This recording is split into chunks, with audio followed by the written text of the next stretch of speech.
मंत्री संत्री राजकारणी यांच्याकडे सत्ता आणि काळा पैसा आला की बायांचे नाद लागतात असं सर्रास बोलतात लोक. पण झिरवळांना तृतीयपंथी का गोड लागला असावा याचं आश्चर्य वाटतंय. त्यात हा शस्त्रक्रिया करून हीचा शी बनलेला सोंडक्या आहे. हे झिरवळांना माहित होतं, माहित नव्हतं असं नाहीये. त्यात अंगापिंडानं दांडगा आहे. म्हणजे झिरवळांना असा तो अफजल खानासारखा बगलेत दाबून ठारही मारू शकतो. तर यानं ठरवून झिरवळांची ठासली यात वाद नाही. पवन यादव असं नाव असलेल्या या ट्रान्सजेंडरनं झिरवळांना 14 रत्न दाखवून आपल्याशी विवाह करा, माझ्या गळ्यात मंगळसूत्र बांधा, मला सरकारी कमिटीवर घ्या, अशा अनेक मागण्या केलेल्या होत्या असं कळतंय. कारण या पवन यादवने झिरवळांच्या सोबत केलेल्या बासरी वादनाचा व्हिडिओ त्याच्या भावाने शूट केलेला आहे आणि तेही झिरवळांच्या शासकीय निवासस्थानी.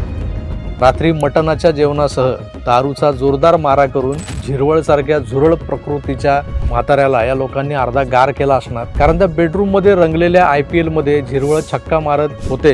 ते काय तसं दिसत नाही त्या व्हिडिओ, पण मारला असेल छक्का. तर ते सगळं ती मॅच शूट करणारा एक जण खुर्ची मागे लपलेला होता, सोफ्या मागे लपलेला होता हे दिसतंय. मध्येच तो चोर पावलांनी त्या रूम मध्ये फिरताना दिसतोय. म्हणजे झिरवळ ठार नशेत होते. त्या माणसाची चॉईस काय? पायी बाटली शिवाय हे महाशय वाट वाकडी करून छक्के मारण्याचा कल असणार आहे. पण एका बाटलीत आडवे होतात की अशा कुठलीही नैतिकता नसलेला हा राजकारणी आज वयाच्या पाऊण भागाकडे वाटचाल करतायत. 66 म्हणजे रिटायर होऊन 8 वर्ष जास्तीची या वयात हे धंदे. जनतेने आता यांना टाटा बाय बाय करायला हवंय. खरं तर काय यांना निवडून देत आलोत आपण आजवर? अशा लोकांना जे तुमच्या आमच्या कवडीच्याही कामाचे नाहीत, पण सत्तेच्या जोरावर करतात काय तर छक्के मारतात. राजकारणाच्या आखाड्याचा पार IPL करून टाकला या लोकांनी.